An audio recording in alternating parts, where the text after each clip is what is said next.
It's now time for Talkin' Boxing with Billy C.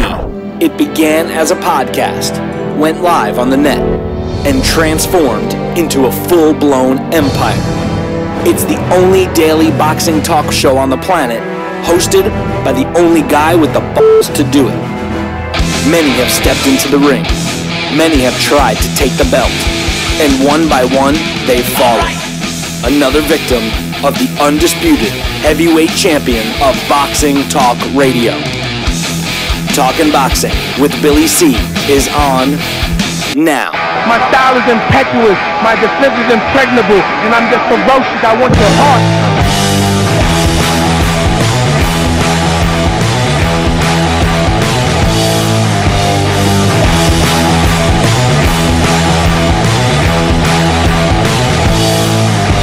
Coming to you live from the Billy C Studios in Lake George, New York. I'm Bill Calogero. It's time for the Billy C Show. Good morning, good day, good evening. Whenever you're listening, whenever you're watching, I hope you're doing okay today. Today's show is being brought to us in part by Sal's Neighborhood Pizzeria and Italian Restaurant located on beautiful St. Simons Island in Georgia. Check out the website, www.salsneighborhoodpizzeria.com, or give my man a call. 912-268-2328.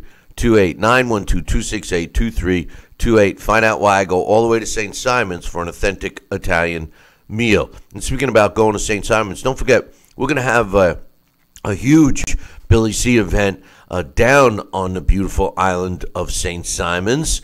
This will be taking place either the last week in August or the second week in September. We are solidifying the plans now. We're trying to move it for that second week in September so we can land on the Mexican holiday weekend.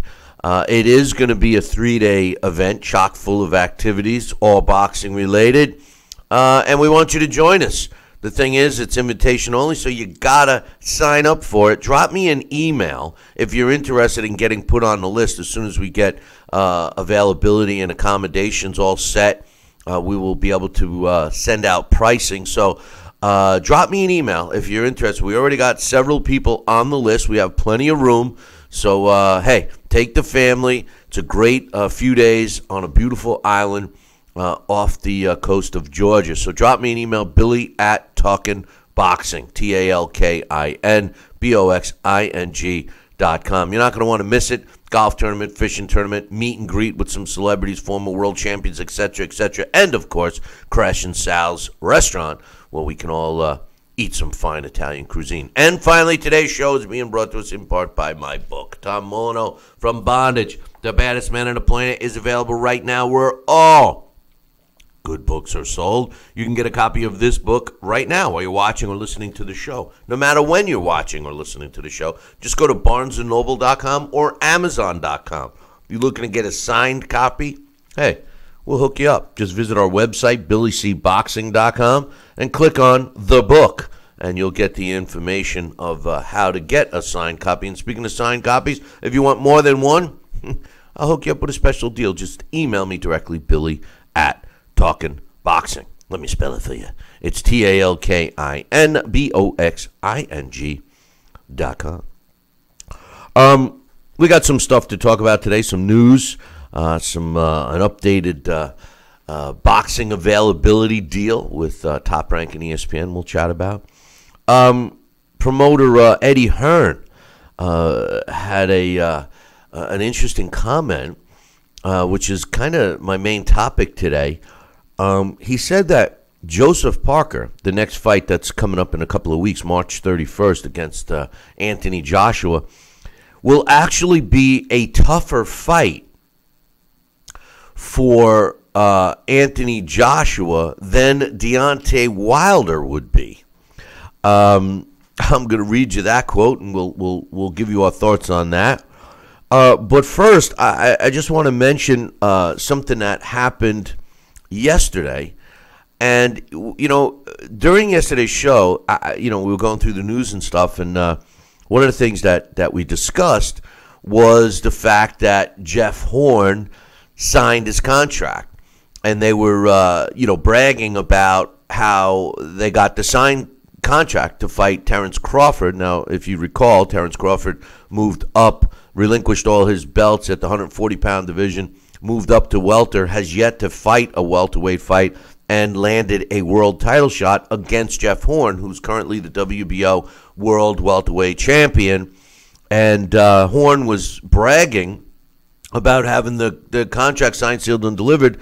I was saying yesterday how I thought it was kind of strange that we've been talking about this fight. It's been kind of etched in stone, and we're just hearing about the signing of it. Well, guess what? After the show yesterday, it was reported that the fight was postponed because Terrence Crawford hurt his hand. Made me wonder. Joining me right now, some people call him the Boy Wonder. I just call him Sal Rocky Senecola. Good morning, Sal. Wonder, wonder, hula, wonder who. No, don't start singing. Don't start singing. I'm getting flashbacks of what it's like at your restaurant at night. Come on, man. Come on. Those songs, when they come on, man, we have a blast. Yeah, you have a blast. I've secretly talked to all the employees. They go a little insane. Why do you think they're always sending you on errands and stuff, Sal? So they don't have to listen to that, True. We do sing and have a good time. And ring the bell. But listen, Terrence Crawford injured his hand. The fight was supposed to take place on April 14th. The good news is that according to multiple reports, Terrence Crawford didn't suffer any other damage, including like ligament damage. So they're looking to possibly reschedule this fight in June or even late May. What's your thoughts on the fact that this injury was announced literally hours after Jeff Horn announced that they had a signed, sealed, and delivered contract? Do you think maybe Team Crawford knew that that there was an injury? I'm going to tell you something. I don't know, and it could, a bruised knuckle can happen anytime, and that could be considered an injury. It just, sometimes you fight with it. I've fought with many bruised knuckles. And like I said, Bill, I would challenge to see if there was any fighter who ever went into the ring 100%. You never go into the ring 100%. There's always something that keeps it. But you are at the 100% best you are at the moment you enter the ring. It's hard to say. I don't know if that was a good explanation. But, man, come on. This is training. This is boxing. You put your body through a lot. And the sparring, the bag work, the little muscles when you're running, the pulls and the strains, the stress fractures. For me, anyway, I can speak for myself. I was always 100%, but there was never something where you didn't go in pain-free. There was something that was on the back of your mind or something else. Very rare was it that you were like a complete sealed package from start to finish. It just is part of boxing, and you know what? You live with it, you learn with it, and it's just what level of degree is the pain or is the injury going to prevent or sustain a cause to delay a fight or so. So his knuckle injury, whether it happened instantaneously or a hand injury, that could have happened the day he sparred, the day he worked out, the same day they signed the contract, or maybe the pen was a little bit different for him, wasn't an ergogenic pen, and he bruised his knuckle. I don't know. I'm shutting up now. Yeah, you're rambling on. You're really trying to BS you through this because I am. I'm sorry, my guys. question. I gotta have my cup of coffee. My question is simple. All I really asked. Forget about the injury. I mean, listen. I find it very bizarre, very strange, Bill. Okay, all right. Thanks. Because he had an injury the day of the announcement of the fight. Right. That's what I was looking for. Because certain fighters, Sal, they get to a point based on their accomplishments, and when you see an announcement like an injury, you don't want to really question it. Terrence Crawford is one of those guys. He's a solid guy. Yeah, never had credibility issues in the past. In my opinion, he's a pound for pound fighter. I mean, this guy, I love Terrence Crawford. I mean, I love his style. I love his approach. So I mean, and I hate to say it, but I kind of give him a pass with the injury. other fighters, they're always getting hurt. They're always doing this, and then you wonder, why, But in this particular case, I just find it strange. We've been talking about this matchup for weeks, literally for weeks, and all of a sudden yesterday, Jeff Horn just gets a signed contract. I found that bizarre, and then equally as bizarre, later in the day, we find out that Crawford injures his hand, and it's not even, the fight is postponed. But wait, there's more, because here's the most bizarre part of it all. There's more? Oh yeah, there's more. There's more, and you don't even have to act. You don't even have to act now, Sal. There's more. And you're gonna love this, or at least you're gonna just shake your head because it's. But you gotta be careful what question you ask me, because I might ramble on a little bit. Well, no. You're gonna shake your head because you know what I'm gonna say after this. But check this out. Boy. This card. Now, let me ask you a question.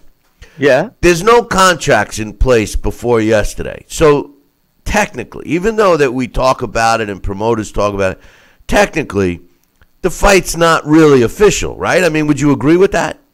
I would agree with that statement, Your Honor.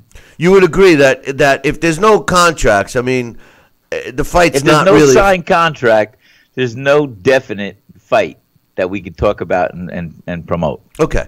So let me take it even a step further.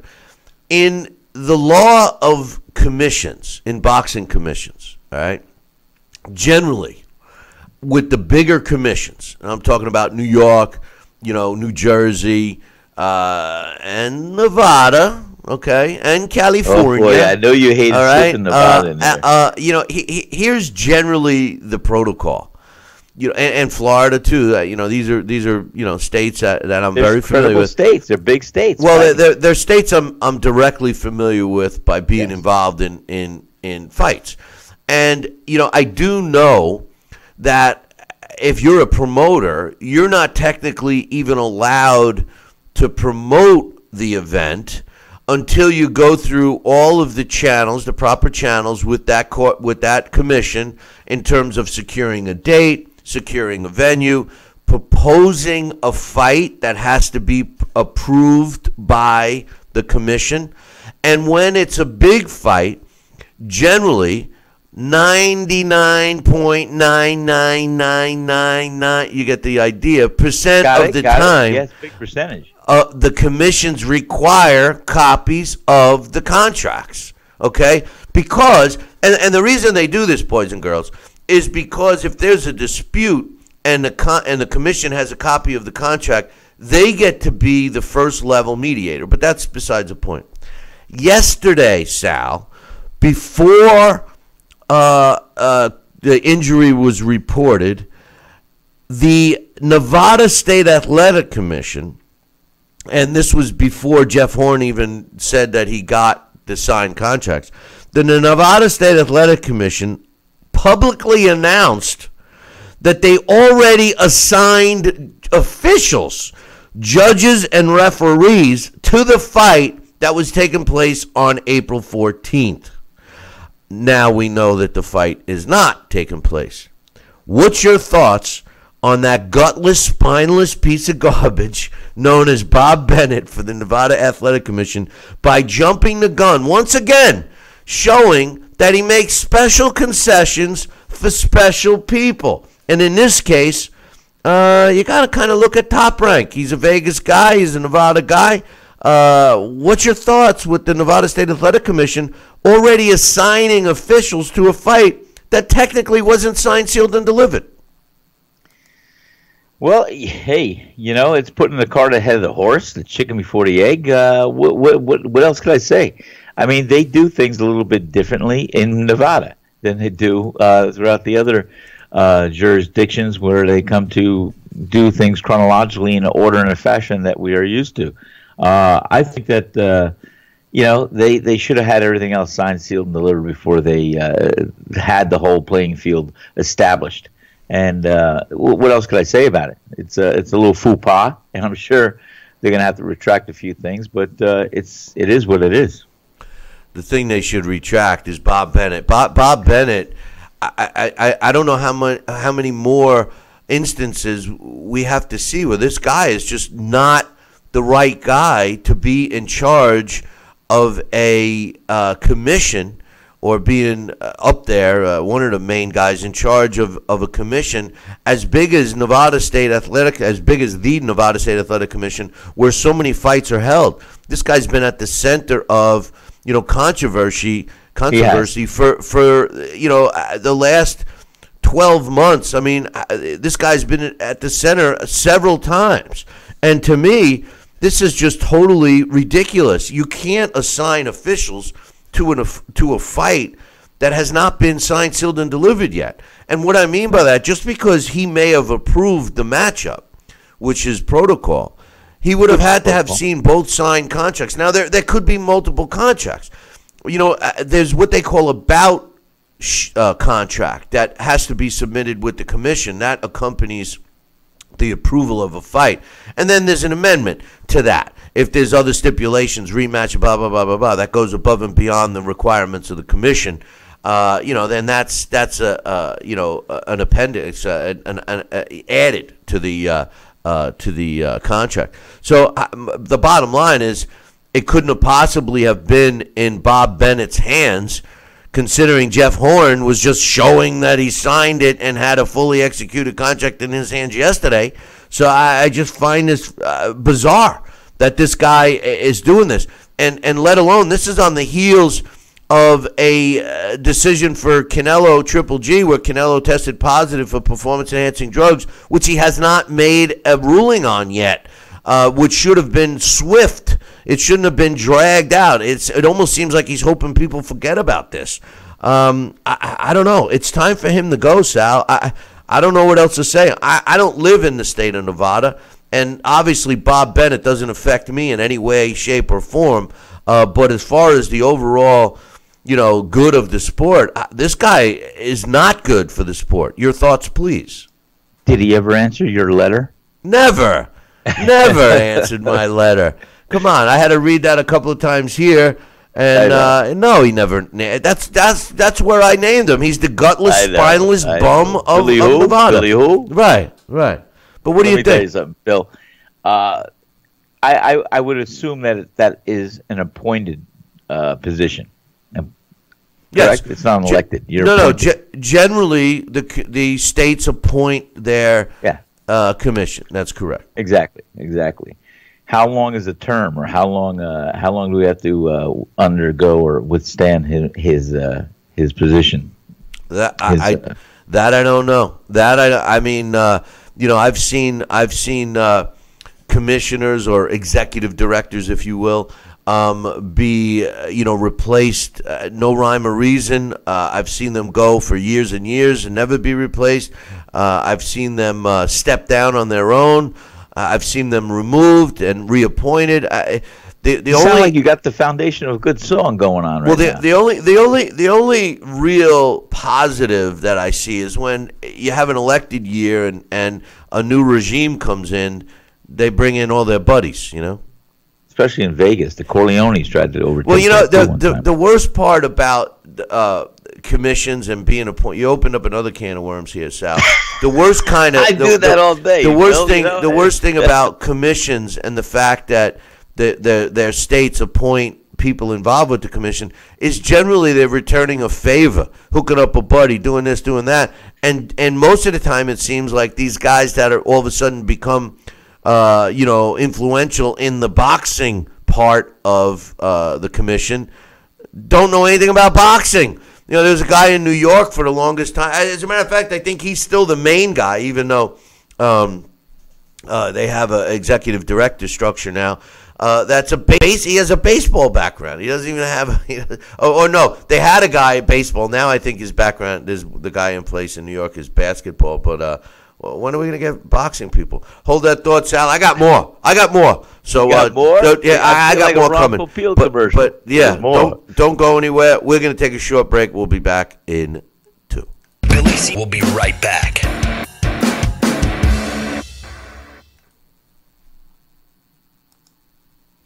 Broken air conditioning, $4,400. Failing refrigerator, $2,500. Don't let outrageous repair and replacement bills like these bust your budget. Get the First American Home Warranty Plan. And when a covered appliance or system breaks, we'll repair it or replace it for you. We had a high-end dishwasher go kaput. They put it in a brand new dishwasher. We have plans that cover air conditioning, most appliances, plus heating, plumbing, electrical systems, and much more. Plans start as low as $25 a month. Why let a major appliance or system breakdown bust your budget or go through the hassle of finding trustworthy service people? Last year alone, we saved our customers over $120 million. Don't wait until something breaks and you're stuck with a huge bill. You save a lot of money. It's absolutely worth it. If you don't have First American warranty, get it. Call 1-800-946-6234 for your free no-obligation quote. Need relief from backaches and stiffness in your hips or down your legs? Then you need Dr. Ho's Back Relief Belt. The innovative technology works to support and decompress your spine. And now it's covered by Medicare. Every patient with back pain should be wearing this belt. Nothing gave me instant relief except for the Dr. Ho belt. Feel good while standing, walking, driving, doing housework, and while laying down. And now Dr. Ho's patented belt is available at our best price ever. It's even covered by Medicare. Order now and get the easy-to-use hand pump and back rehabilitation DVD free. You know, similar belts can cost you almost $1,000, but my belts won't cost you $500, not $300, not even $200. I will give you my special TV price. And remember, Dr. Ho's belt is covered by Medicare. If you know a friend or family member that suffers with pain, get them my system today. Help them live with less pain, be more active, and get back to doing the things they love. Give them the gift of health. Listen to this important message. If you owe money to the IRS, you will want to hear this. Penalties and interest compound daily on your back taxes, putting you under a mountain of debt. Tax 10,000 has years of experience connecting people with tax resolution specialists. Working through the IRS Fresh Start program, they will handle all the necessary forms, and if you qualify, you may end up saving thousands of dollars. Call Tax 10,000 at 800-773-4604. Are you currently on Medicare? In other words, do you carry the red, white, and blue Medicare card? If so, are you suffering from chronic back pain? If you answered yes, you may be eligible for a pain-relieving back brace covered by Medicare at little to no cost, shipped directly to your home for free. These medical-grade back braces are ideal for lower back pain, arthritis, spinal disorders, and other chronic back problems. Will you qualify for a medical-grade back brace? Call Back Brace America at 1-800-290-8300.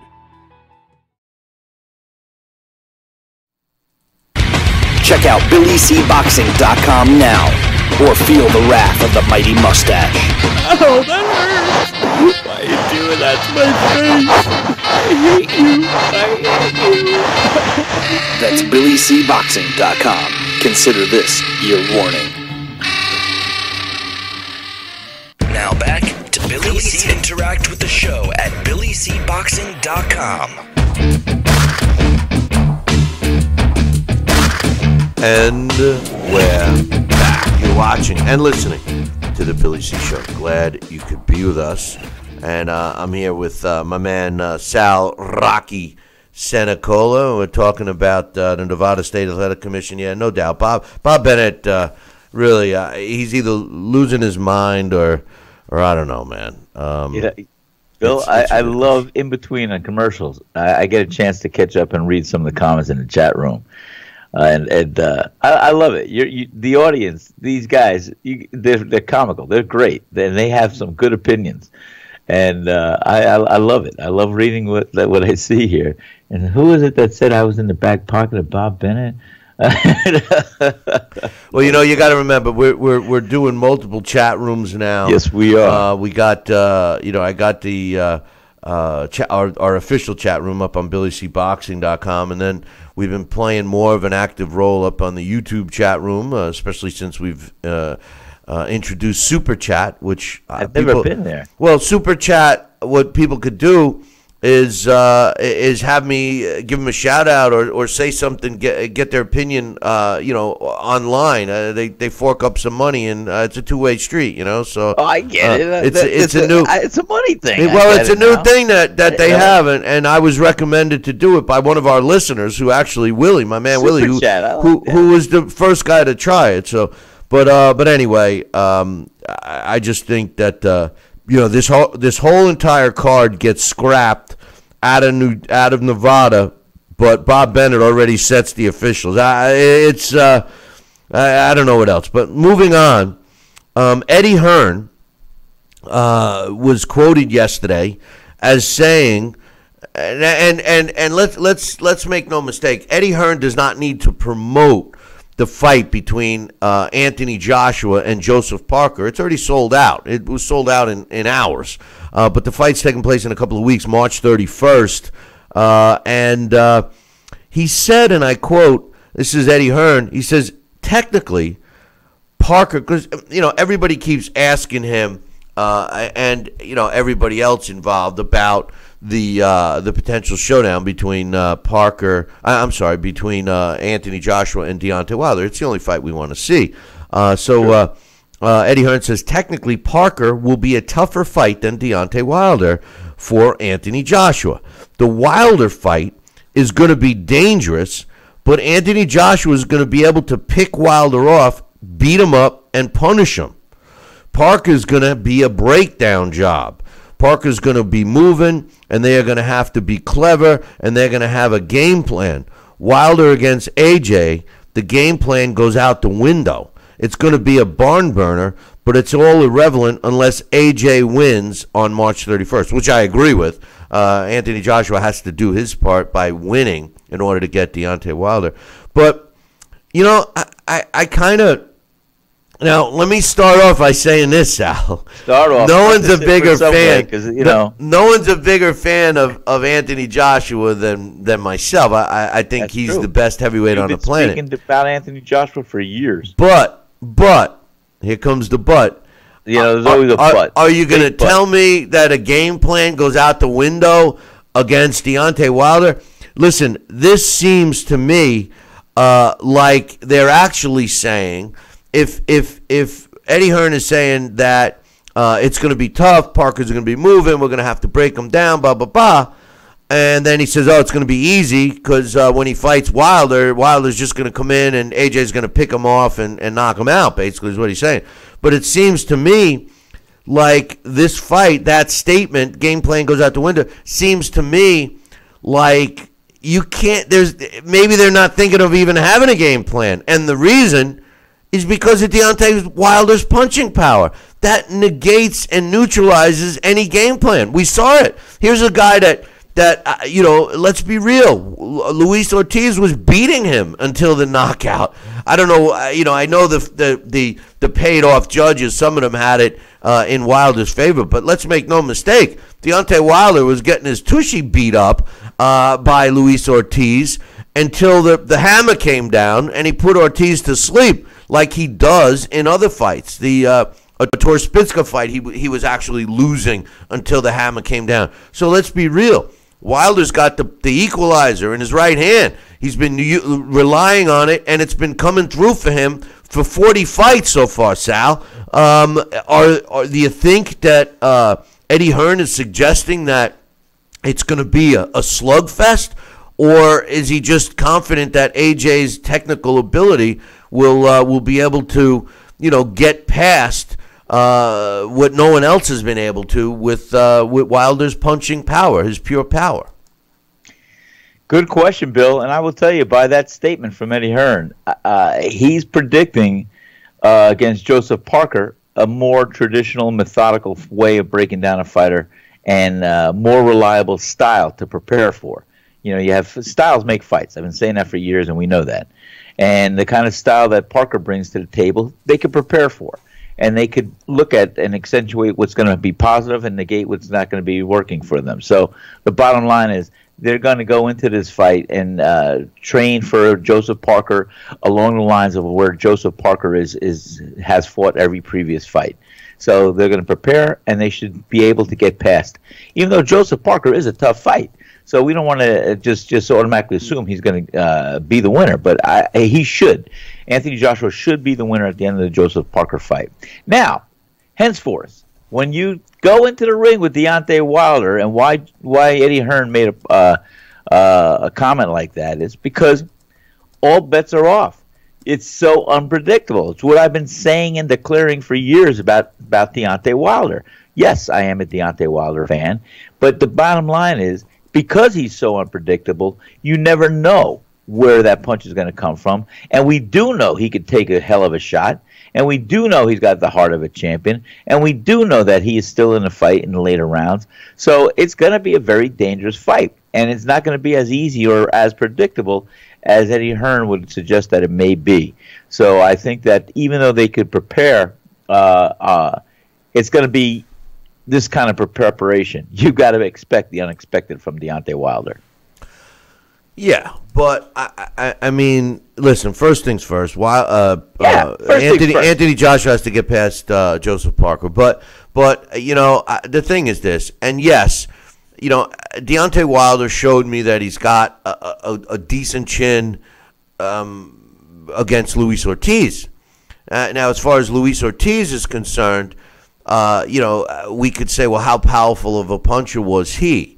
I mean, Deontay Wilder still showed me a lot. My thoughts of Deontay Wilder after the Ortiz fight has gone up. Now, granted, Ortiz. I'm just saying my personal feelings toward. Yeah. I mean, Anthony Joshua. Deontay Wilder clearly showed me everything I thought he was. He has no technique. He's got no footwork, contrary to what you say. You know, he has no defense. You know, all those things were evident against Luis Ortiz. And the fact that he stayed on his feet after Ortiz was battering him, that impressed me. The fact that he didn't crumble and lose his determination impressed me. And the fact that he came back and knocked out Ortiz, that impressed me. But the things that I still am not impressed about, the lack of technique and footwork, etc., is still a major concern. And I do believe, especially now, that Deontay Wilder is 100% reliant on his punching power to take him through. And I know he feels that AJ is suspect, just like people thought that Wilder was suspect to the knockout. But the question is simple. Does Luis Ortiz possess punching power enough to really say, well, since Deontay didn't go down against Ortiz, it's safe to say that he could withstand a barrage of punches from Anthony Joshua? I mean, can we safely say that, do you think? I'll tell you what, I think they're going to be close in power, but definitely not in delivery. And what I mean by that is Anthony Joshua is such a solid fighter. And when he delivers a punch, his feet are underneath him, and he's executing a textbook punch. And that's where the power emanates and comes from. His torquing the body with the shoulder and the arm. He's a great puncher. He's a hard puncher. And I think that it's going to be something that Deontay Wilder is going to be tested again early. I think he's going to get some of those big shots, and he's going to have to weather the storm. Especially if he doesn't work on his defense. And then, you know, also to Deontay Wilder's credit, whenever you fight a southpaw, it sometimes is not a pretty fight. And we know that Ortiz was a southpaw. And, you know, Deontay Wilder was not using that jab. Of course, you try to circle to the outside of the right foot of a southpaw, and you don't go into his power. So it usually establishes a different kind of tempo, a different kind of fight, a different kind of feeling out process. So with that being said, and Anthony Joshua not being a southpaw, I think that you're going to have more of a traditional way of starting a fight, and I think Deontay Wilder will come out there trying to establish a jab and things like that. So I just can't wait to see the fight, and this fight's got to take place, and that's it. Hold that thought. We're going to take a short break. And I knew you were going to say that. Yeah, well, you know the times. Don't go anywhere. We'll be back in a couple. Billy C will be right back. Need relief from backaches and stiffness in your hips or down your legs? Then you need Dr. Ho's Back Relief Belt, the innovative technology works to support and decompress your spine. And now it's covered by Medicare. Every patient with back pain should be wearing this belt. Nothing gave me instant relief except for the Dr. Ho belt. Feel good while standing, walking, driving, doing housework, and while laying down. And now Dr. Ho's patented belt is available at our best price ever. It's even covered by Medicare. Order now and get the easy-to-use hand pump and back rehabilitation DVD free. You know, similar belts can cost you almost $1,000, but my belts won't cost you $500, not $300, not even $200. I will give you my special TV price. And remember, Dr. Ho's belt is covered by Medicare. If you know a friend or family member that suffers with pain, get them my system today. Help them live with less pain, be more active, and get back to doing the things they love. Give them the gift of health. This is important news for women using birth control medications and devices. If you or a loved one have been diagnosed with a pseudotumor after using one of these birth control drugs or devices, you may be eligible for a cash award and medical expenses. Contact the law firm of Davis & Crump right now if you or a loved one have used one of these birth control medications or devices and were diagnosed with a pseudotumor to see if you are eligible for a cash award and medical expenses. Call now. Operators are standing by. Hologram USA presents a proposal to all investors. Hologram USA is an innovative three-dimensional patented technology that shifted the paradigm in media technology.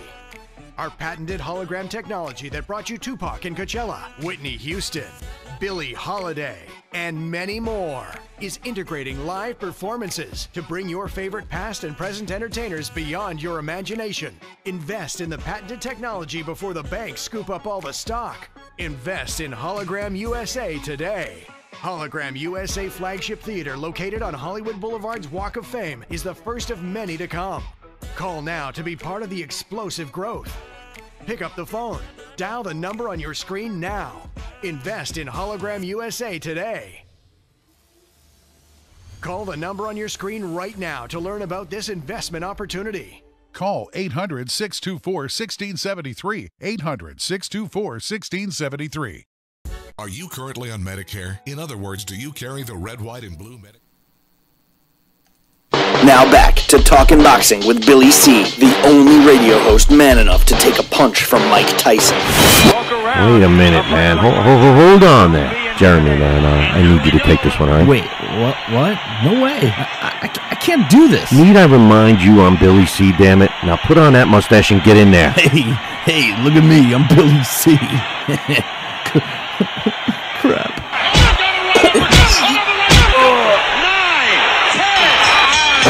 The undisputed heavyweight champion of Boxing Talk Radio. It's Talkin' Boxing with Billy C. Now back to Billy C. Interact with the show at BillyCBoxing.com.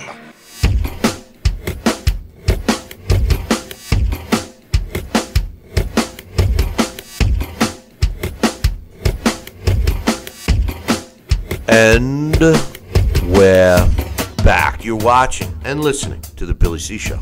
Glad you could be with us. And I'm finding some interesting comments in the YouTube chat room. You know, so sometimes you get some trolls in there, but today we got a good group of guys that are actually saying intelligent things. So, and some of the comments, Sal, are you know, Deontay Wilder has better stamina than Anthony Joshua, which I kind of agree with. The other thing that I take a look at when I I'm dreaming about these two guys getting in the ring together, is the fact that the knockout punch. We talk about Deontay Wilder having the knockout power, which he clearly has, and then now we're giving him kudos for his chin. And then I made a comment about Luis Ortiz. Maybe he's not such a hard. I mean, all heavyweights are hard punching. Any heavyweight can knock another heavyweight out. However, I don't know if you can really put Luis Ortiz's punching power in the same category as Anthony Joshua's. And the best knockout that Luis Ortiz has on his resume, I happen to have been ringside for, and that was against Bryant Jennings. But Bryant Jennings is a small guy, but so is Deontay Wilder when it comes to weight. And let me tell you something. There's something very similar about Deontay Wilder and Bryant Jennings. Nothing to do with style or anything like that, because Jennings is way more technically sound. But their body types are very similar.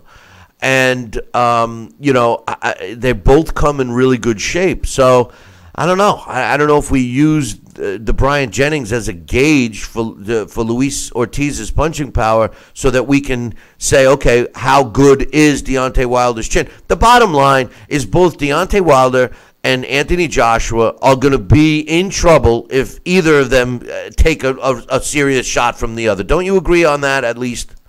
Yes, I do agree. They both have enough power to hurt the other fighter. It's a matter of who's going to be able to recover.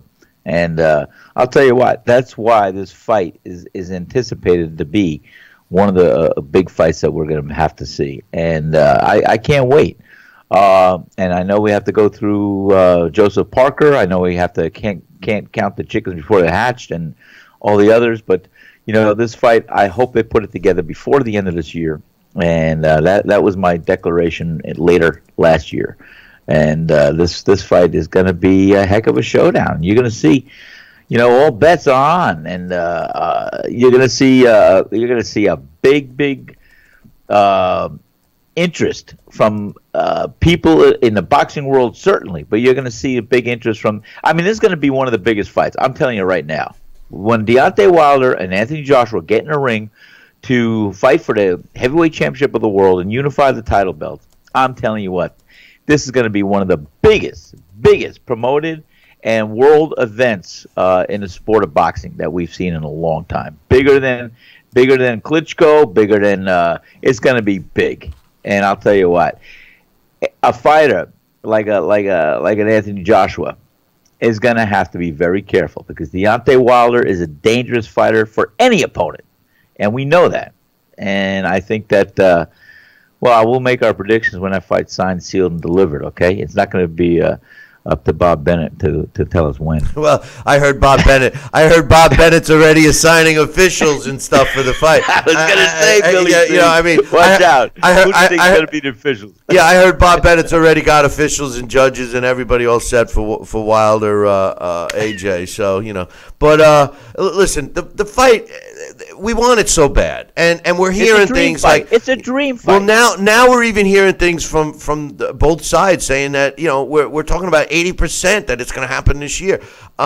Listen, I told you that. You're right. I predicted it would happen in 2019. I did not think it was going to happen this year. Got to happen this year. But I agree with you. I think it does have to happen because then it sets the base for another good year next year because somebody else will come into play. We have a lot of young fighters. You see, what I don't want to see is I don't want to see these two heavyweights, Anthony Joshua and Deontay Wilder, continue to fight lesser opposition other than themselves. Now, there are some good quality young heavyweights out there, but these guys deserve, and I'm talking about the young heavyweights, they deserve an opportunity to improve. Then fight Deontay Wilder or Anthony Joshua. And then let's keep one thing in mind, Sal, something very important. The loser of the fight between Anthony Joshua and Deontay Wilder is the perfect opponent for a next young up-and-coming guy. You know what I mean? So many big fights open up. You just have to get this one out of the way. People say, some of these promoters say, oh, we want to marinate the fight. We want to marinate the fight. Well, that actually prevents other big fights from coming. I don't understand why these, so-called experts don't see that. There's always, listen, remember, I've been saying this for years.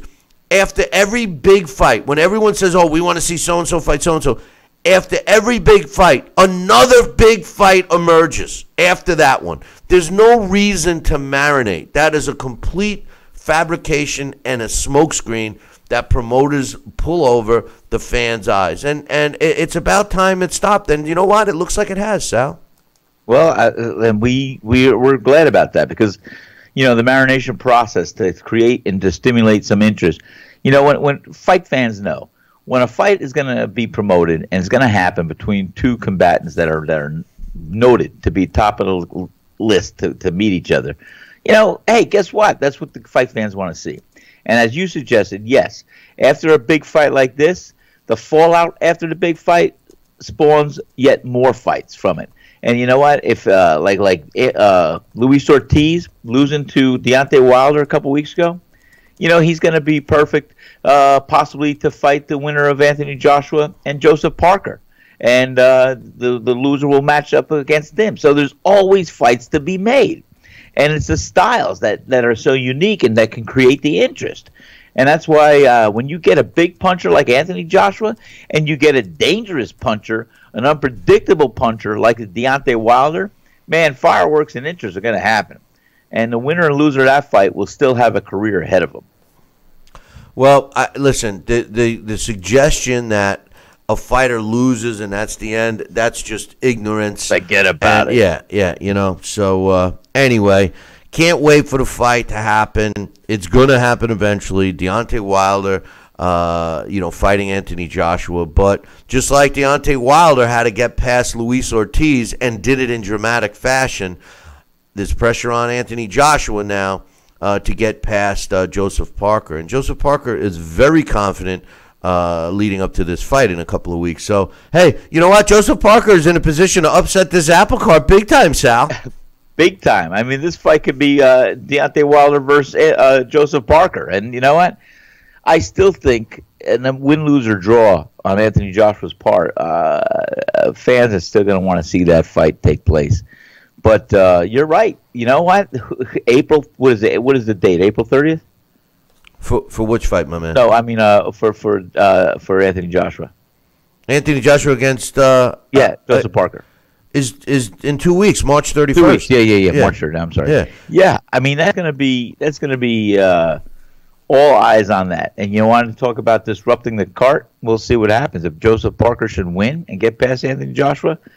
You're gonna see a lot of shuffling of the deck and reshuffling here and there, but and dealing out the cards for the next opponent. But the bottom line is, if everything goes as is predicted to go, we should see Anthony Joshua being the winner of the Joseph Parker fight, and the rumbles and the talk of Deontay Wilder would be instantly right after his hand is raised. Anthony Joshua, they'll be talking about that. In fact, Deontay Wilder is probably going to be ringside, don't you think? Oh yeah, they've already said that. Deontay Wilder, I think he's going to be a guest analyst. I think he's going to be part of the broadcast team. So listen, they got this. It's happening. It's happening, sweetheart. It's happening, sweetheart.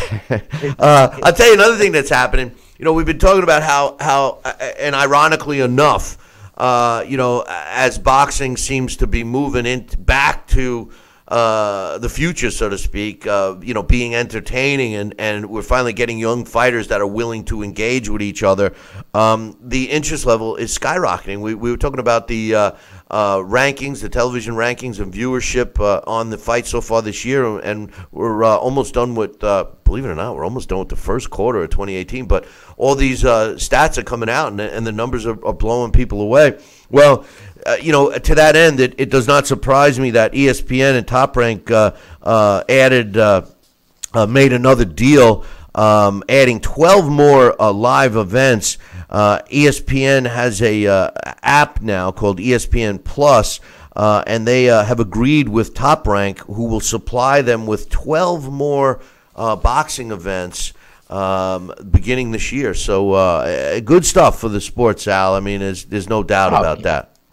Absolutely, and I'm excited about it too. And like we often said, one fight may lead to another fight, just with the fallout from one fight, and that's what's happening now. We're putting the best fighters in the ring with the other group of best fighters, and that's what the fans want to see. Well, hey, I mean, that's all boxing fans want to see: the best fight the best. So hey, listen, we're going to do some emails right now, and I just want to thank everyone that's interacting with the show via our emails, and also with all the chat rooms, and now we have that super chat available. You just told me what that was all about. Well, it's available in YouTube. Now we have the regular chat in YouTube, but the super chat, hey, you want to get your point talked live on the air and then have it broadcast on all our radio affiliates and TV affiliates and our 250,000 podcast subscribers, et cetera, well, then just send us a super chat and I'll hook you up. But anyway, this was the one email that was left out yesterday. And I tell you, I want to thank everybody with the emails, because you guys have made me a better reader, because some of these emails are so friggin' long. I feel like I'm reading a book. And you're doing a good job, pal. My man Luke is coming in. I really request. Listen, I love all the emails, guys, but try to limit it to 19 pages. Well, try to limit it to a couple of paragraphs at most, please. I mean, Sal falls asleep, and then he's drinking all the coffee, and he's got to run to the bathroom. I mean, it's such a domino effect here, guys. I got my Billy C mug right here, here. But hold on, let me set right where. Oh yeah, that is a good looking mug you got there. It's a mug. It's a Billy C mug. I wish the other guy wouldn't have ran off with the money with all the other mugs. He ran off with the mug and the money. Yeah, he ran off with the prototype mug and the money. But forget about it. In any event. So we got this email, and I wanted to get to it right now. This one's from Luke Thunder Breslin.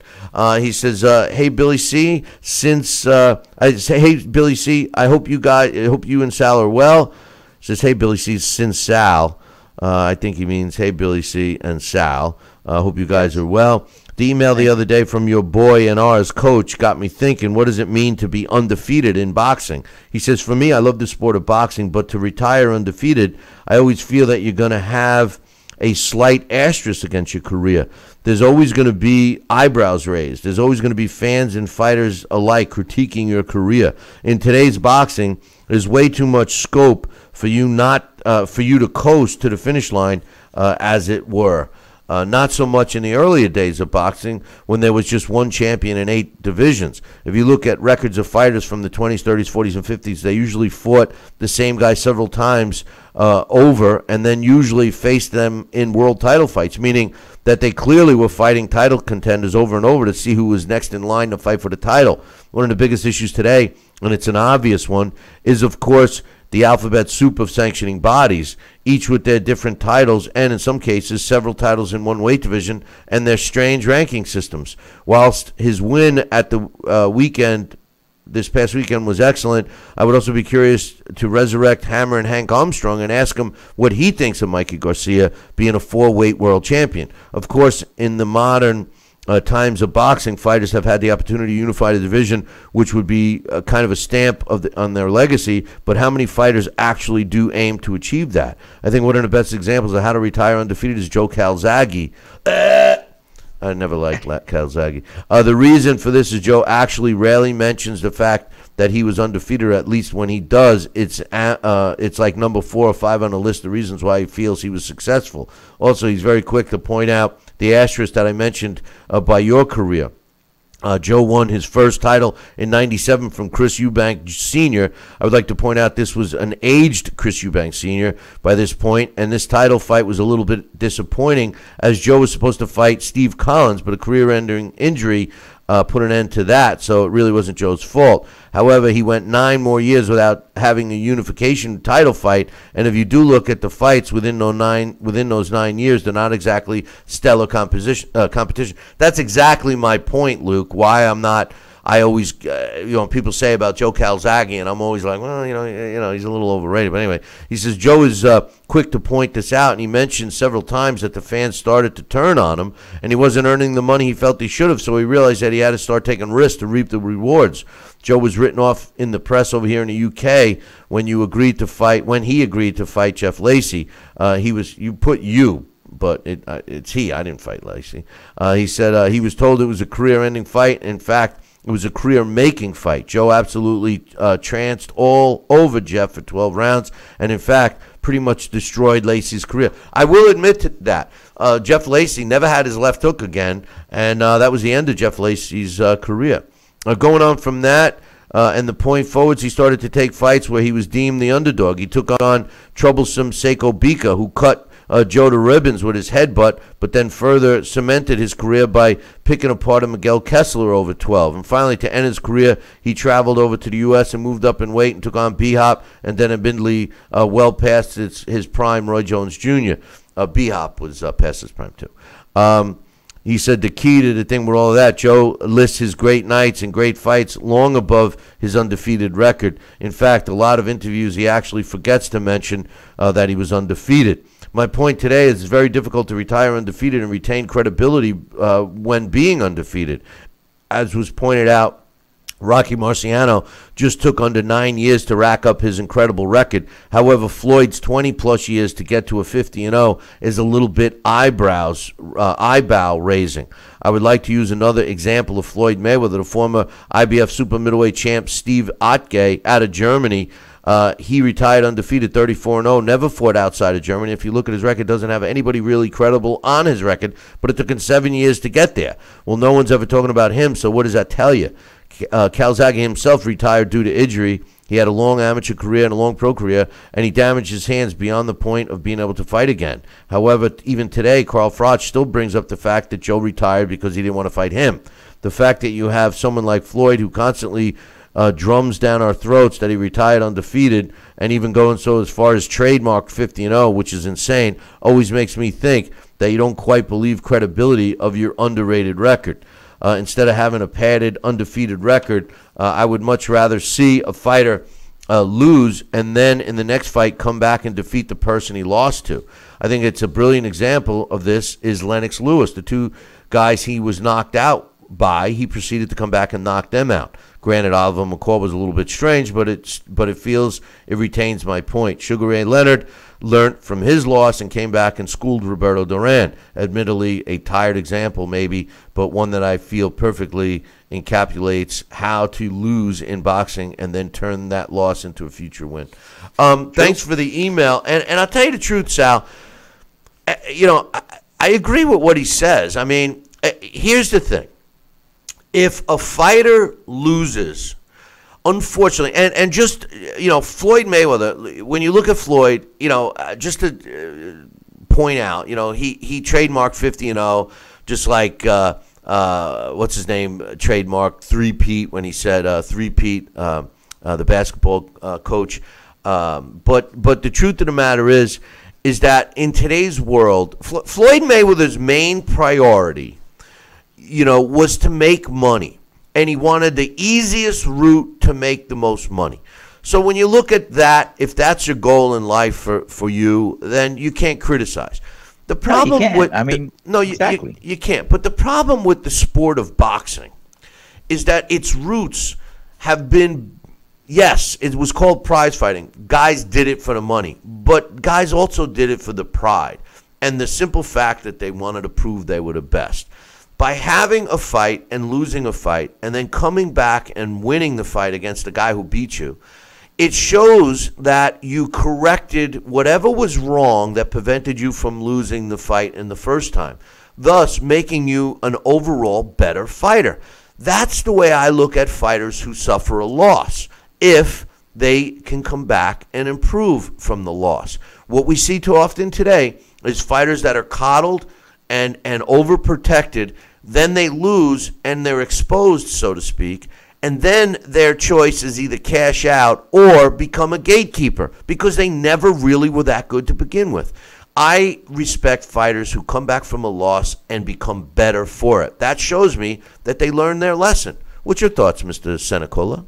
Well, you know where I'm going to concur with you on that, because basically a loss should be a lesson maker. And you learn and you study and you realize, why did you lose this fight? And you develop and you see whether it's a style that you just couldn't handle. You learn how to deal with it. I mean, I go often back and refer back to my first defeat. And what did I do? As an amateur, I studied. I looked at it and I said, hey, what am I going to do here? Here's how I'm going to prove. This is why this guy outboxed me. Here's what's going to happen. And certainly 6 months later, we had a rematch, and I knocked him out. So the whole thing is this. You have to learn. That's the proving ground. That's what you do.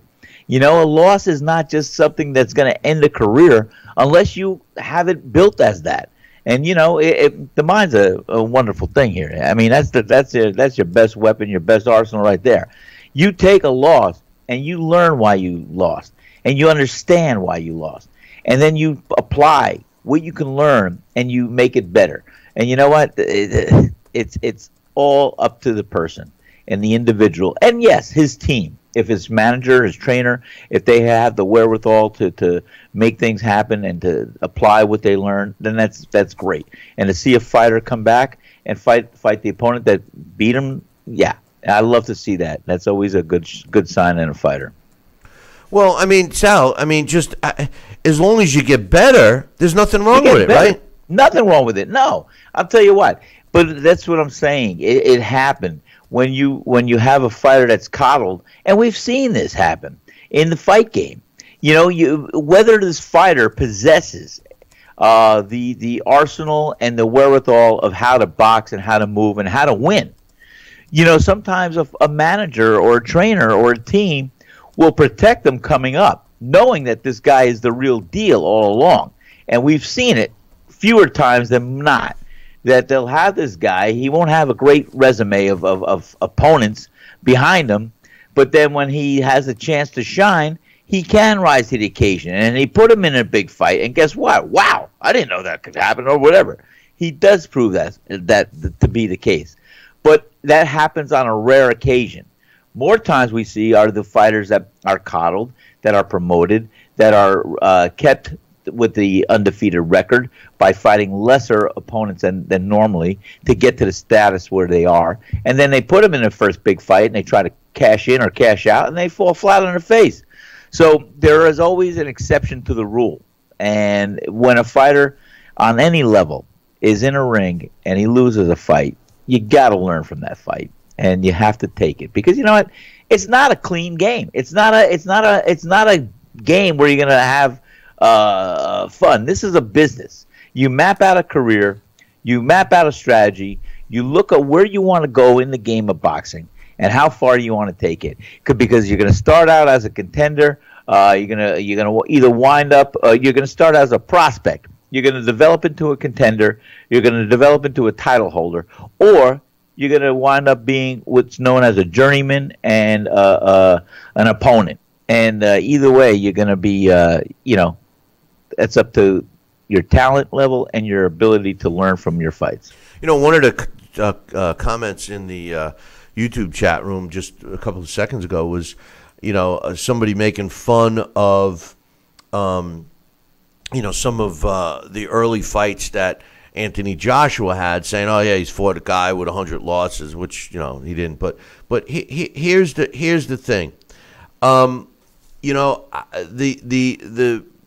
the truth of the matter is, some of those guys, and I don't mean this in a disrespectful way, but those professional opponents are tough guys to fight. They're tough guys. That's what they are. Professional opponents. They're always dangerous. Right. Well, they're a good gauge and test for a young fighter as he's coming up.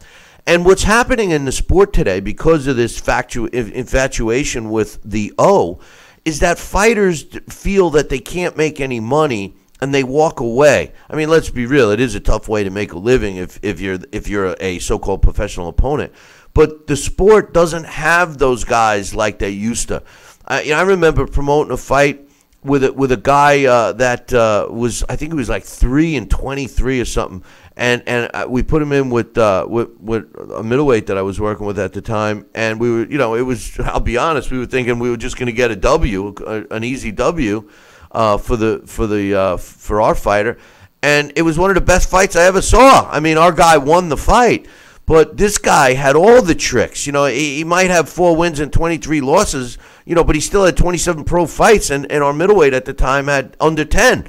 So, I mean, this is a guy that may have lost a double-digit times, but they certainly learned from that. And, they really – it's the reason you put a fighter in there, Sal, with those kinds of guys is to test them, to see what he has to work on, to see a guy that knows how to slip a punch. You're fighting slugs that are just going in there and you're blowing them out and around. You're not learning anything. A guy tags you a couple of times, busts you up a little bit. You get to go back and say, listen, now you got to learn to move your head. Now you got to learn to counterpunch. Now you got to learn to do this and that. You need someone to help you learn that. And sometimes in sparring, you just don't get it. What do you think?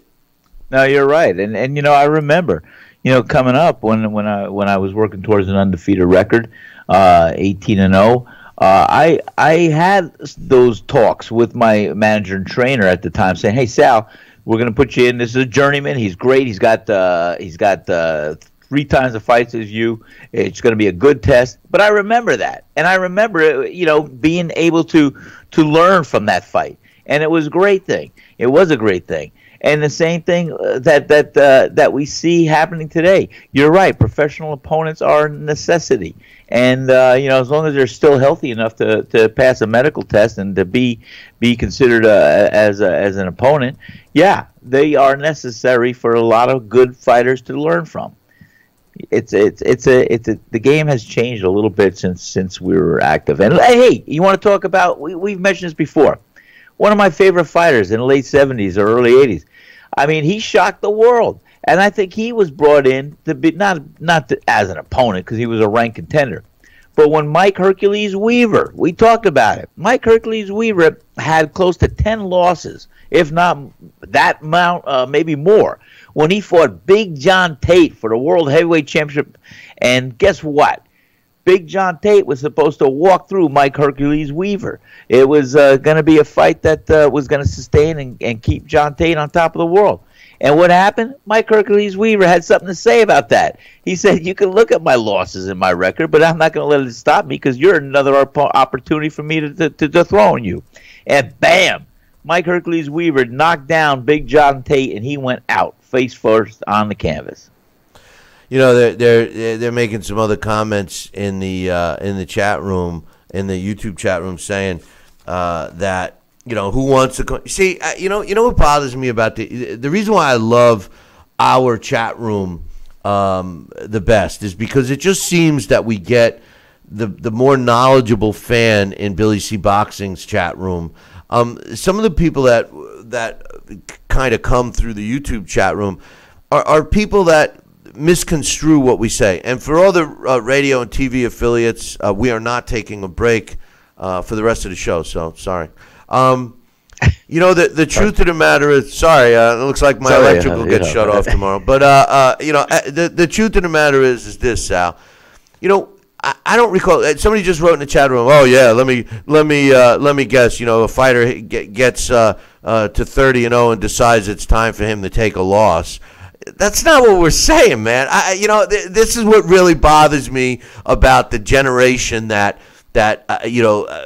responds to titles of a show or a comment that they interpret wrong. You got to listen to the whole thing. Never once did I say that, or did Sal say that. Never once did we mean to say that. What we're saying is, you step into the ring, you always want. If you're stepping in that ring not thinking you're going to win, then you're in the wrong business, my friend. If you step in that ring thinking you're going to lose, you shouldn't even fight because you're in danger of getting killed. But the truth of the matter is after you lose, you have to go back and say why. And if you have a good team around you, they're going to help you determine why. They might be telling you right off, here's the reason why, and you are supposed to use that to get better. This is what is lacking today. Fighters, their teams, their management, promotion, etc., they're so afraid to lose value in a fighter by suffering a loss that maybe they won't get an opportunity, they won't get on TV, they won't get this, they won't get that they never give a fighter a chance to get better. And I'm not suggesting that they have to lose to get better, but what they do have to do is increase their level of opposition. Otherwise, they're stagnant and they don't become better. Sal, I don't know how many more times we got to say this. I mean, you're not going to get better unless you step up your level of opposition. And maybe you step it up a little too much too quick and you learn from it. I mean, that's my point. I don't know how much to explain it differently. Well, you've often used analogies in other sports.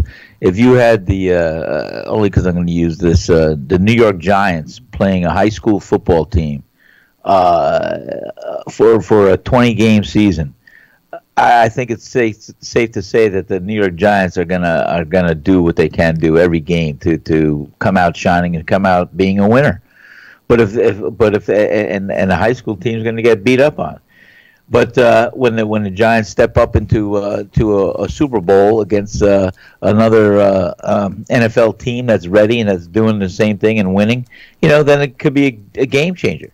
So that's, I don't know if that's a good analogy, but it's the one that I'm applying here. Right. Well, that's, I've used that myself, and you're right. If they beat a high school team week in and week out, are they the best team? No, and number one, and then when they step up to finally face a rival on their own level, or maybe better, who's been fighting and who's been playing other NFL teams, well, you know what? What's going to happen? We don't know. It's going to either be a chance for the Giants to say, "Hey, we're going to put it together and we're going to beat the team," or they're going to get the lesson for themselves and to learn. And what do? They go back in the locker room. They talk about it. They learn if they halftime, and they come out swinging if they can. I don't know where I got off on the analogy. I don't know. You don't even watch that much football. But no, I play it though. I like to run with the ball. I was always a good runner. I was a halfback. I used to play football so long ago. I was called a wingback. Yeah, I know. Hey, they still have wingbacks. I But I said last night in the restaurant. I said, "Give me that wingback." I played through high school. I was a running back. But anyway, I love football, boxing, football, fishing. Baseball. My man Mitch says it happened again. Billy C. He says, "Oh God." He says, "See, Mitch, they could. Come on, Mitch. Enlighten us, pal." Here's my man Mitch, who's better be coming to our event in the. And speaking of events, hey, if you're a gym owner, a hotel owner, or a manager, or something like that, and you want Sal and I to come and do our show from your facility, man, we'd love it. We want to go on a tour, man. Give us some places to go. Drop me an email, man. We'll make it happen. Billy@TalkinBoxing, TalkinBoxing.com. Give us a place to do it. We got all the stuff to come and do our show at your place. So check it out. My man Mitch, he says, you see, Billy C., they could have picked any day to make this announcement, but they wait until the day. Talking Boxing with Billy C. was wondering why the contracts just got signed to announce this. You mention it, how ridiculous it seemed that the fight contract was just signed by Horn 1 month before it was supposed to take place. You thought it was a done deal and scratched your head as to why it was just signed on today. Then less than a day later, we get the announcement that Terrence Crawford injured his hand. Think about this, Billy C. Horn just signs his contract and says the fight's on. You question on your show why it happened so late. You say something weird is happening. Then 15 hours later, the injury comes out of the blue. Whether Crawford is injured or not, they knew this story was going to break well before Horn signed the deal. I'm telling you, once you began to question Horn's contract, why it was signed so late on this deal we thought was already done, they decide to break the story. He says, Billy, Aaron watches your show. They bring this injury up the day after you raised the question about this fight. The Bob father and Crawford knew that they had to send a press release out soon, as you speculated something fishy was going to happen with this fight. Another coincidence, you say, right? I don't think so, says Mitch. Thanks, Mitch. I tell you, Mitch is always on the ball. Anytime something that happens that is a coincidence, he comes and gives us kudos, and this is why I love this guy. We got to have Mitch. Mitch is definitely invited to come as our guest when we do our event, because he's been heads on, don't you think? I mean, this guy brings a lot to this show, don't you think? He does, and I love what he suggests. I mean, it's who knows who listens to our show? The big wigs, the decision makers, the world councils, maybe the NSA. Hello. Yeah, no. I know. Well, no. The thing is, I find it amusing that Mitch is always saying this, but. It is funny, Bill. I mean, we do say something, and then just off out of our own knowledge or top of our heads, and then boom, a day or two later, things come to fruition based on some of the things we suggest or said. No, well, I'm waiting for you to tell me the winning lottery numbers, because nobody won last night. I want to win the $450 million next week. They're even trying to say in the chat room, in the YouTube chat room, that Mitch is really me. Saying, all I could say is this. If Mitch is really me writing my own emails to myself, that first of all, I would never do that. Second of all, come on down to one of our events and you'll meet him, because we're going to be bringing him down. And let me say this. Somebody else said something fishing. Yeah, I love fish. Anybody ever want to take me on a fishing trip? I'm there, man. All you got to do is just let me know. I'm there. I have fished all over the place, and I love it. But anyway, another email. This one is from my man Jamie, and he and now I'm assuming it's I shouldn't have assumed because Jamie could be a female too, but my listener Jamie. And I no disrespect to either side of the fence you're on. He says, hey, Billy C., what's your opinion of Larry Merchant? Do you miss him? Boxing isn't the same without him. I'm so sick of hearing Max Kellerman. He is the worst boxing commentator. It's all about him trying to sound important. What are your thoughts? Well, Jamie. That's short and sweet. I like that. Yeah, me too. Hey, Jamie, listen, please don't take this wrong. First of all, let me straighten you out here. The worst boxing commentator in the sport is Ronaldo Morallo. Porky Pig. The guy is a joke. I can't stand him.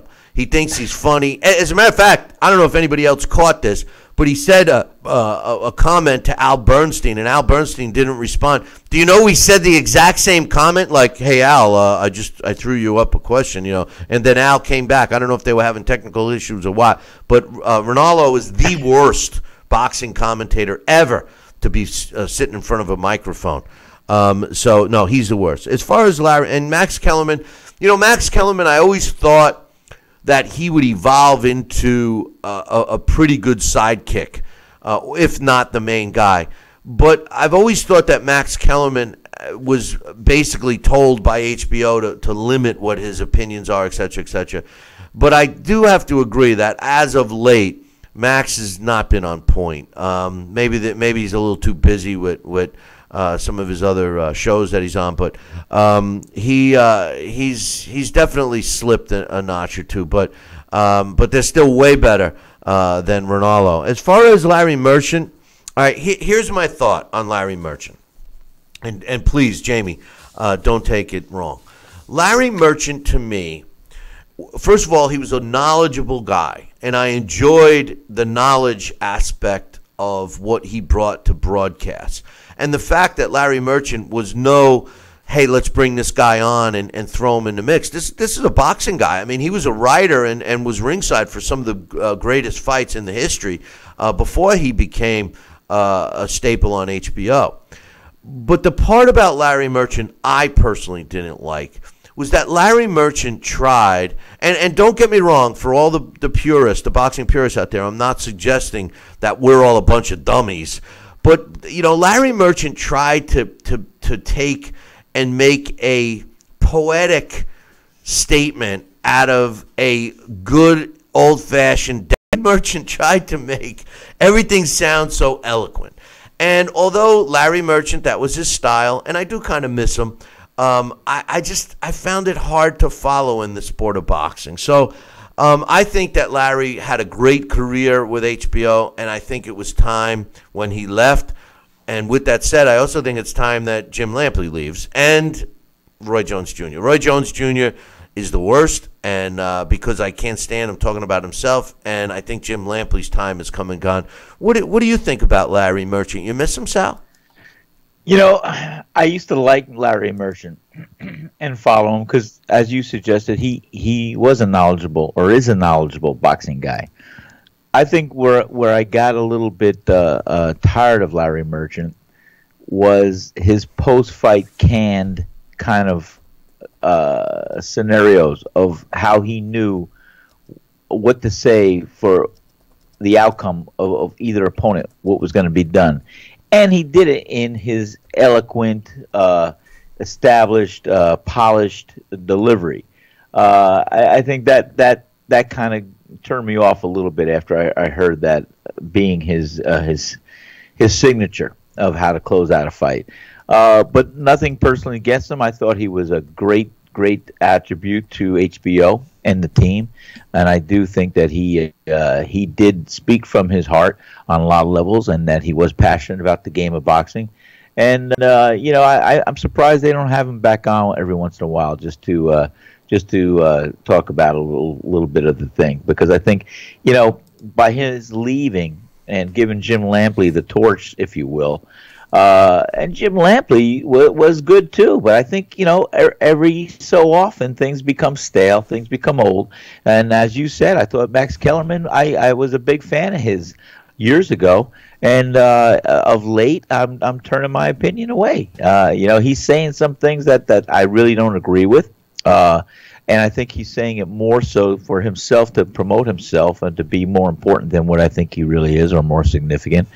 And so it's turning me away or turning me off from what he does say, is taking it as credible. My man Ernie in the other chat room, in the Facebook one, he says promoters are lazy.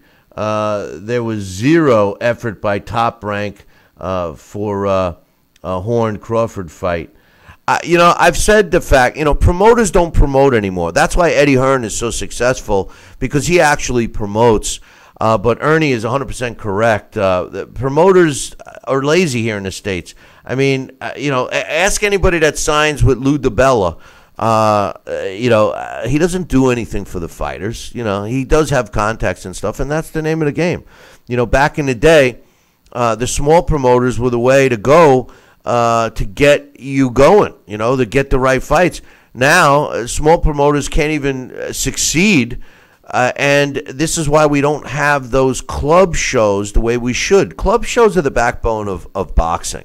And unless there's room for a small club show style promoter to succeed, and I'm not saying, become Bob Arum or Don King, but to succeed financially and not lose. I mean, fighters today, I don't know if you guys understand, but you promote a fight today, and I mean, the first fight that I ever promoted, and unfortunately for me, it was in the state of New York, which I learned was a mistake.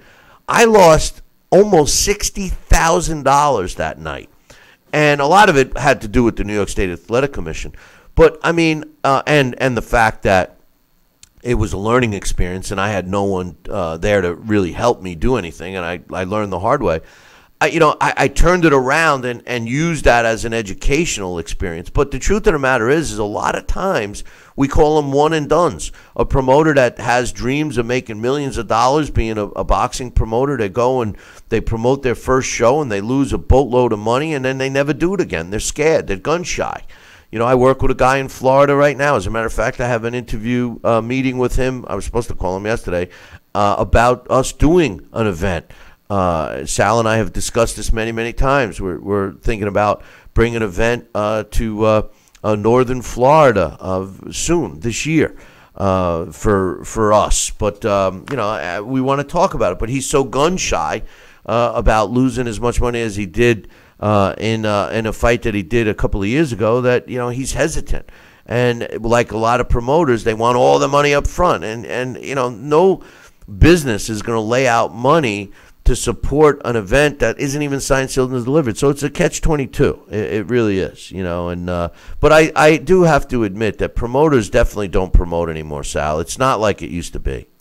No, and like I said, I just am grateful that I was at the apex of what I thought was a great time in boxing, and you know what? The grassroots promoters. I've often said this, and I hate to sound redundant, but I mean, you go back to Lou Duva and the Ice World, where a lot of world champions originated from and came out of, and contenders. And then you look at the Russell Peltz, the Blue Horizon, the Sands Casino, where I fought many times. And you look at Bob Arum, Don King. These guys were grassroots promoters that knew how to utilize what was available to them at the time, and they would promote a fighter. They would promote a fight. And you know what? They promoted in such a fashion that it was an event that you couldn't miss. You had to see. If you were a fight fan, forget about it. What these guys would do is make it sound like it was the fight of the century, the fight of the decade,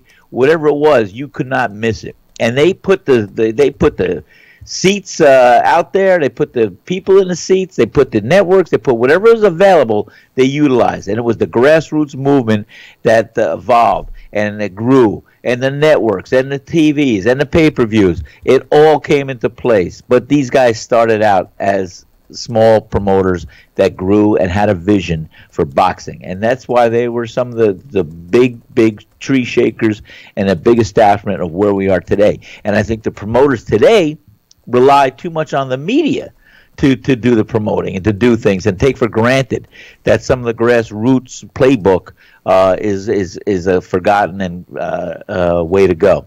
I think they should revisit the old school.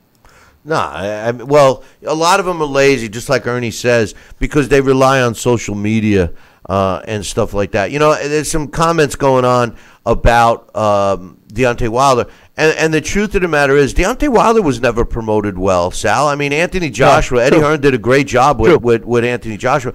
Yes, Deontay Wilder should be more of a known commodity. The only reason why Deontay Wilder is known now, aside from his win over Ortiz, is the fact that he has been promoting himself, and his style of "I'm the best, I'm the bomb squad," all that crap is terrible. That's why most people don't like him. At least that's one of my negatives about him. That style of promotion is not as successful when you're trying to get other revenue streams like sponsors and stuff like that.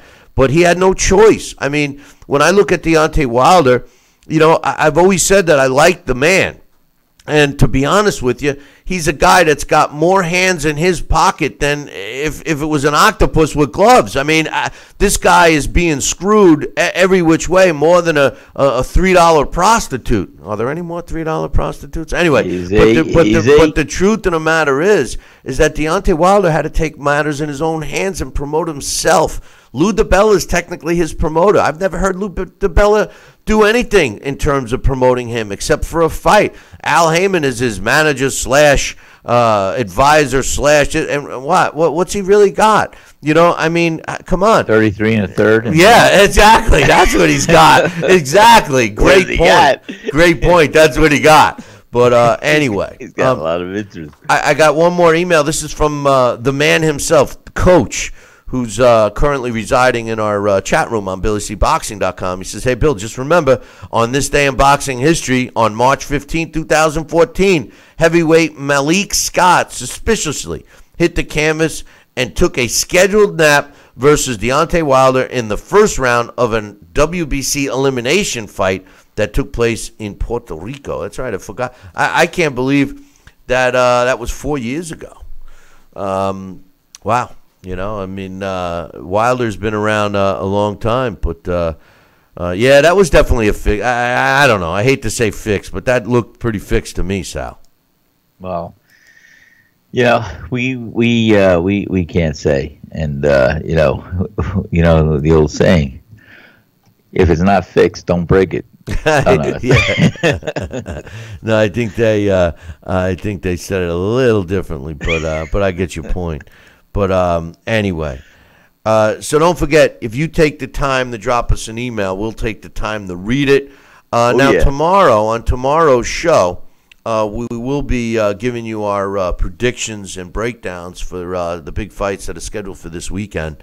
But a lot of us are really waiting for the end of the month when AJ steps in the ring with Joseph Parker, which we will be able to see thanks to Showtime. So we will be doing this. I also want to give a shout out to Kurt Cousins. I'm glad that he signed with the Minnesota Vikings, because I certainly did not want him to be with the Jets, Jets. It would have been another blunder. I think the Jets did a smart move by signing Teddy Bridgewater. This was a guy that had all kinds of promise, although he's suspect with the injury that he had. He was a scrambling quarterback and had that horrific knee injury that's kind of put him on hold. But the Jets made some pretty smart moves. They brought in a good running back. They have another good cornerback now. They brought in a linebacker. We re-signed McNown, which, okay, so be it. We have Bridgewater now. So now I hope that the Jets get my guy in the draft, and my guy is Josh Allen. I hope Josh Allen goes to the Jets. I have a strange feeling he won't. but it is what it is. But in addition, on this day in boxing history, today's the 15th, Sal. It's almost time. It's almost time for that St. Patty's Day stuff. You know, when man, that's this Saturday night. All the Irish. Oh, I'm going to serve. You know, one day one St. Patty's Day, I actually made green dough pizza. God, green dough pizza. That's a fallacy. That's a sin. Let me tell you something. And it just looked wrong.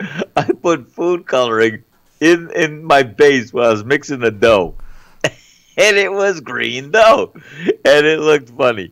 And we had some requests. People, I gave them the option. They could have their traditional, or they could have a green dough pizza. And I even would go as far as maybe making it in the shape of a shamrock. Listen, that was good. But hey, Valentine's Day, I do make a heart pizza, and that goes over really well. Yeah, I tell you what, it sounds like the shape of a heart. It sounds like you're doing a sham rock or a smokescreen sham. But listen, you know what? Instead of making green dough, why don't you just make like an all green pizza? Put a lot of spinach on there, some broccoli, some green peppers, you know, and do that. But you know, I always wonder about the Irish. You know, the Irish. You know, all right, let's be real. Easy. Let's be real. All right, let's be real. We know how the Irish are. You Irish, all you like to do is go out there and throw down a few. Come on, I've never met. It's a true stereotype. It's just like Italians. We like to eat with gagazolts. Come on, man. But the truth of the matter is if you're Irish, you're a drinker. I mean, come on. Don't say that, Billy. Well, forget about it. It's true. It's true. All the Irish drink. All right. I mean, come on. You know, it's part of their culture. It is. It's part of those people's culture. But listen. The funny thing about it is, the point is this. Oh boy. You know, the Irish like to throw down their beers. We know that, right? They like to drink. You know, I mean, if you've ever watched Family Guy with the Irish, it's funny as hell. We're talking about Family Guy. But no. Family Guy does an Irish thing. It's funny. But anyway. Italian?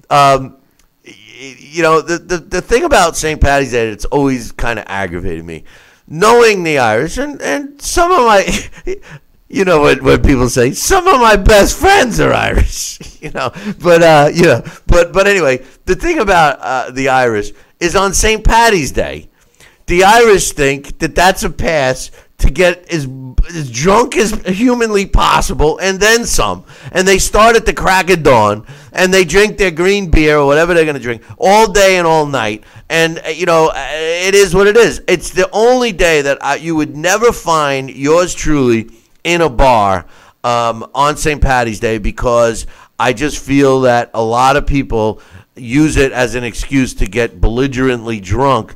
And then other things, negative things always happen. I will tell you this.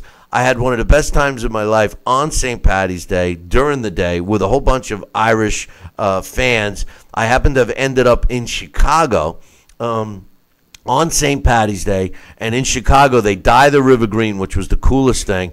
And it was also the beginning of the NCAA tournament. And I got to hang out with not only all of these basketball fans, but all of the Irish drinking on St. Patty's Day. And let me tell you, it did start at 9 in the morning. It was already in full swing by the time we got there at 9 in the morning. And it went all night. It was a great time. It was one of the best times of my life. So I say this in fun. But anyway, on this day, March 15th in 1992, Eddie Cook knocks out Israel Contreras in the 5th round to win the WBA World Bantamweight title. It took place in Las Vegas.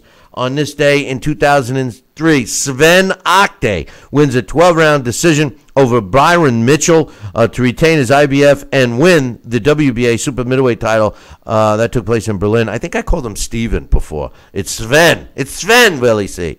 On this day in 1986, Patrizio Oliva wins a 15-round decision over Ubaldo Sacco to win the WBA World Junior Welterweight title. It took place in Monte Carlo. On this day in 1983, Charlie Maraghi knocks out Alicio Mercedes in the 7th round to win the WBC World Flyweight title. It took place in London.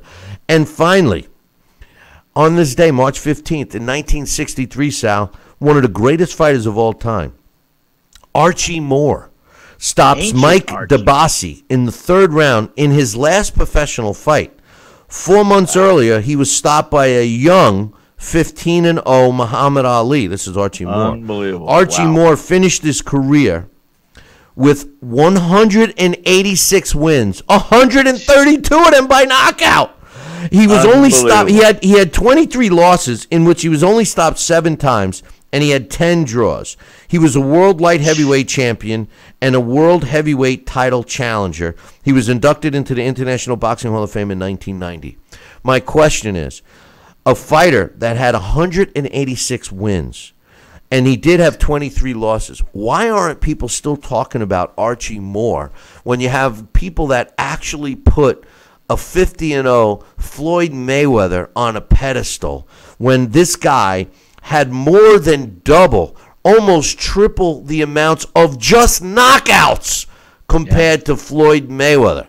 So please, boys and girls, when you look at who is a great fighter, please put in perspective some of these old-time fighters from yesteryear that when boxing was a trade and they needed it to make a living and they fought as frequently as they did for as long as they did. Please, don't humiliate the boxing legends of yesteryear by putting a guy like Floyd Mayweather in the same discussion as Archie Moore. Now, I'm not taking anything away from what Floyd accomplished in today's world, but please don't forget about great fighters like Archie Moore. 186 wins, 132 by knockout, and in 23 losses. Yeah, 23 losses, stopped only 7 times. Come on, that's amazing, don't you think, Sal? Oh, Bill, that is such an amazing accomplishment, and you know that's what a lot of those legends, those old timers, brought to the game, had the foundation established in the sport of boxing.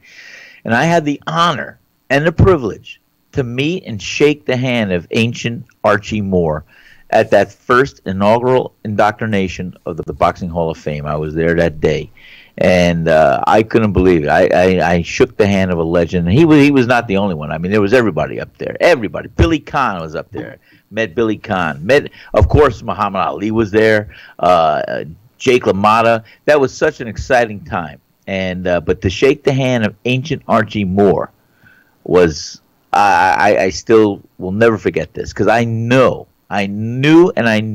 then what this guy was to the sport of boxing. And please, you're so correct. We cannot forget the legend of what some of these guys represented and what they were to the sport of boxing. And ancient Archie Moore certainly was one of the greatest ever.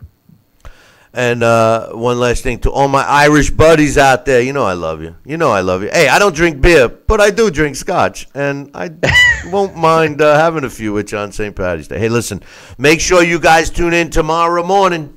Same bat time, same bat channel. Until then, I'll leave you with this. Ciao, baby.